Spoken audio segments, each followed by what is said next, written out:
अस्सलाम वालेकुम व्यूअर्स, कैसे हैं आप? उम्मीद है सब खैरियत से होंगे। ये वाला मेरा ड्रेस है मकैश का, ईद का। आज हम पहनेंगे। तो पहले पहले बहुत मकैश होती थी, अब तो ये कहीं कहीं मिलती है। तो मैंने तो बहावलपुर से मंगवाई, वहाँ पे मेरी खाला होती हैं। पीच कलर का सिंपल सा है, अभी वैसे सस्ता है, महंगा नहीं है। तो दुपट्टा और शलवार और कमीज जो 4200 रुपये की आई है, तो मुझे बड़ा अच्छा लगा था। और ये मेरा जूता है, और मेहंदी मैंने जो देखिए लगाई हुई है। ये चूड़ियाँ सोने की ना समझ लीजिएगा। तो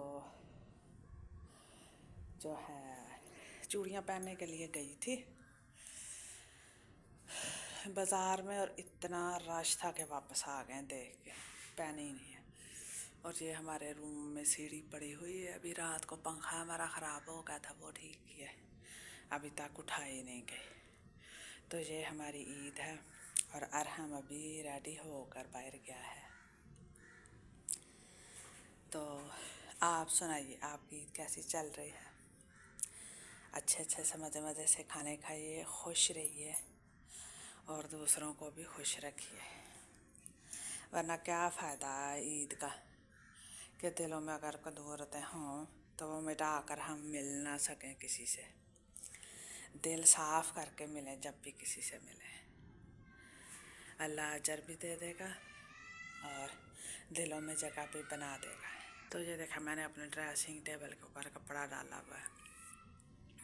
मैंने सुना था कि जो घर में बड़ा शीशा होता है ना, उसके ऊपर कपड़ा डाल के रखना चाहिए।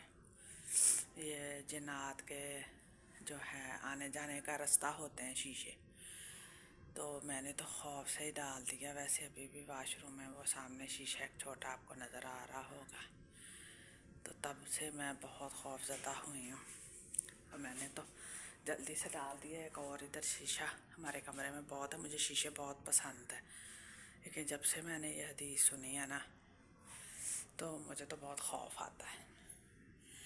तो जो है आप भी अपना ख्याल रखिएगा, अपने प्यारों का ख्याल रखिएगा, और खूब अच्छे से ईद मनाए। और हम सब की तरफ से, मेरी तरफ से, मेरे बेटे की तरफ से आप सबको ईद मुबारक।